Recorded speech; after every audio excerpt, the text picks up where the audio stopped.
Hey, and look at all the gauges, man. Holy cow. I'm gonna split some switches and start this bad boy up, and I'm gonna fly home.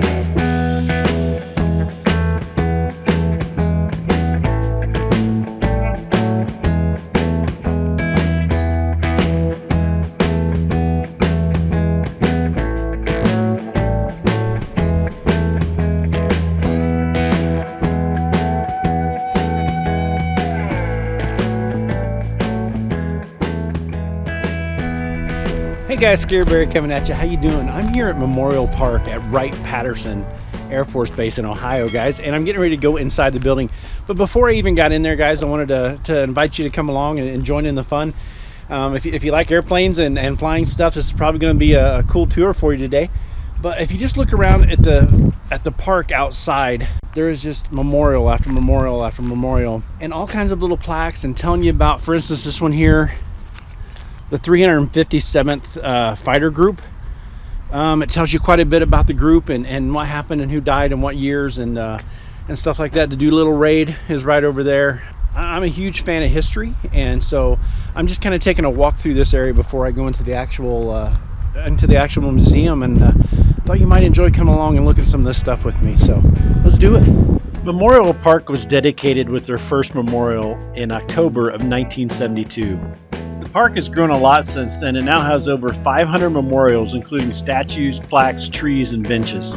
Guys, I must have spent 45 minutes to an hour out here in this section of the Memorial Park area. There's just so much to see, so much to soak in. There's just no way you could spend the whole day out there just going through this area for sure.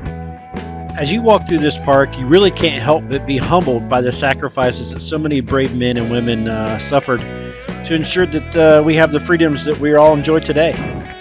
And in a small way of saying thank you, I'd like to dedicate this video to those brave men and women.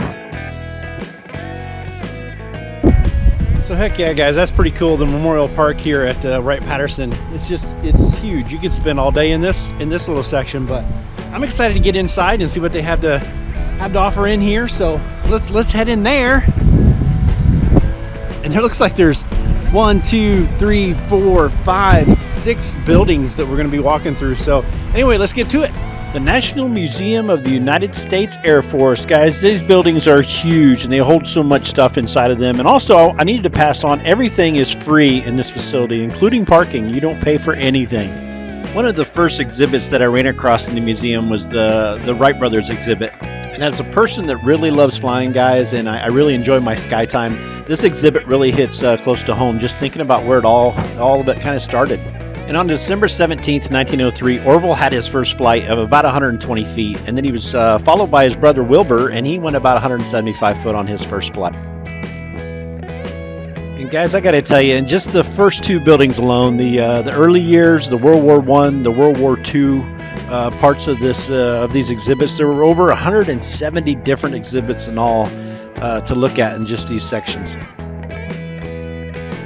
For me personally, guys, it was just kind of cool to walk through time, right? You've seen the Wright Brothers exhibit all the way up to the World War I, World War II planes. You just kind of get a feel for how quickly things changed over time and how fast it happened.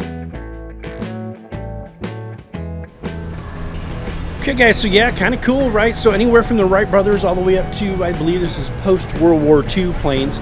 But this place is huge, and this is just the first hangar, so let's keep going forward, but very cool place. I'll tell you what, I'm surprised sometimes that any of these ever got off the ground. It's just amazing to me. And I'll tell you, as you walk into this part of the exhibit, it's different from the early years. The early years of flight was flight-based, but these you can see it's more specific, geared more to war and the war machine. They have guns and able to drop bombs. It's just a whole different look to the planes. And speaking of purpose-driven aircraft design, the Memphis Belle, which is a Boeing B-17F called the Flying Fortress, is probably one of the most famous planes in history. There's actually been a couple of movies made about it. And guys, this plane had what's called a ball turret underneath of there, and I had a chance to look inside. There is no way a big old boy like me would ever fit inside of that thing. This section talks a lot about the technological strides that were made to the aircraft, specifically the fighter aircraft during this era. A lot of the dogfighting techniques and military fighting maneuvers were actually made during this era, and it's still used a lot today with modern dogfighting. All right, guys, we are definitely in the World War II era of the planes now, and I gotta tell you, I gotta sit down a minute, man. I bet I've walked 5 miles in these hangars right now, and I'm only at World War II area. But I'm taking a little break, and then we'll move on and see what's next in the agenda that way. There are so many interactive exhibits in this area. I mean, there's flight simulators, which I did fly, guys, and I did crash a lot of planes in there. I'm just not the best pilot in the world. That's why they call me scary, right? But you can also walk in and out of a lot of these planes. They have the cargo areas open, and it kind of gives you a brief look at what it was like back in those days, not only to haul cargo, but to fly these planes. They did have plexiglass over a lot of the controls and a lot of the pilot seats and navigational areas. I assume they just don't want people climbing around on those and ruining their upholstery or messing them up for future people to visit. I would have to say some of my favorite era for aeroplanes would be the jet aircraft era. Don't get me wrong, this era had some pretty cool prop jobs too, like the F-82 Twin Mustang had dual cockpits. Could you imagine your co-pilot being in a complete different plane? But there's just something about the sleek and shiny design of the fighter jet aircraft, man. It's just grumble and ground at you like, don't mess with me. I love them, man. They have a place in my heart for sure. All right, guys, I'm gonna climb into this fighter pilot cockpit. See if my big old behind will fit inside of here. Jeez. Oh, jeez. Well, I'm in. Don't have a lot of room in here. And I don't know if I could have gotten here fast if there was that raid siren going off. Look at this. Look how tight it is. And look at all the gauges, man. Holy cow. I don't have a clue what none of them mean, but I'm going to flip some switches, start this bad boy up, and I'm going to fly home. It actually has a clock in here. A clock. One of the very few things I know what it is. Right there. Takeoff trim, rudder. Ooh, canopy jettison. There's a one. I'm gonna hit that canopy jettison. Request to buzz the tower. Negative, Ghost Rider. Tower is full.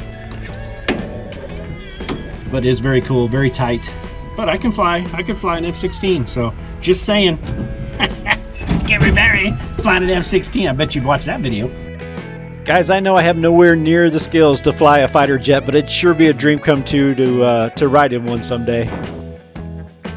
As I continue down this section, guys, I think if I remember right, there was like 130 different fighter jets in all that I got to look at. Obviously, I can't show them all to you here, but I'm showing you some of my favorites for sure.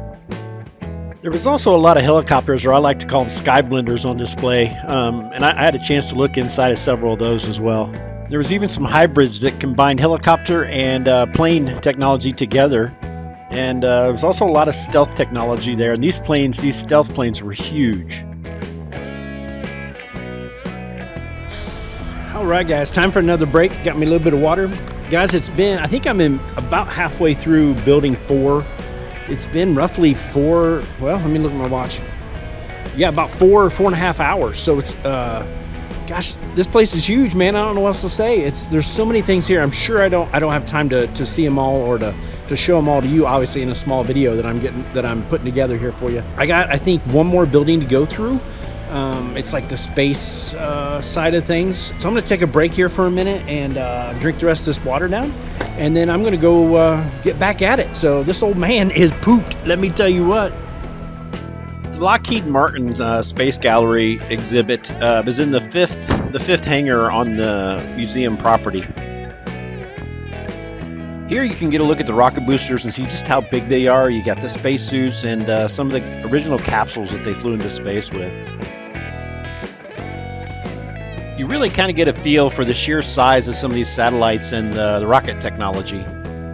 Gotta be honest, guys, I never realized how big those bells were on the space shuttle, right? Those things are huge. Massive engine bells on that thing. Smaller aircraft designed specifically to break the sound barrier and for speed. All the way up to this enormous XB-70 Valkyrie, guys. It's a 6-engine Mach 3 bomber used in high-speed, high-altitude attacks. There's also some strange aircraft that I guarantee if you see in the sky today, you'd think it was a UFO for sure. There's also a space shuttle on display in this hangar, and a simulator as well if you want to try your hand at taking off and landing the space shuttle. One of the last exhibits I got to check out while I was at the museum, guys, was the Boeing aircraft, or the presidential aircraft, Air Force One, that actually flew President Kennedy, Johnson, Nixon, and Ford. Planes used in Air Force One are always painted with a distinctive blue and white paint scheme, and they're marked with their presidential seal and the nation's flag. First of all, as you walk through here, guys, you'll notice it's quite claustrophobic. So if you have any problems with that, I wouldn't suggest touring this plane. But it's also dated looking, right? But I'm sure in that time era, it was probably modern, or one of the more modern planes of its time. This section of the plane has a lot of history. Shortly after JFK's assassination, President Johnson was sworn in on this particular part of the plane. Jackie refused to have the coffin of her slain husband put in the cargo hold down below, so she had actually had some seats removed to make space for the coffin, and she rode back with him on this very plane. Well, that was it. The museum was closing, so I had to go, but honestly, 135,000 different items and hundreds of aircraft. I'm sure I didn't get a chance to see them all. All right, guys, that's it. The National Air Force Museum in Ohio here, guys. What a blast. So 5 buildings, 5 hours, or a little over 5 hours, and I still didn't see it all, right? Guys, look at this building.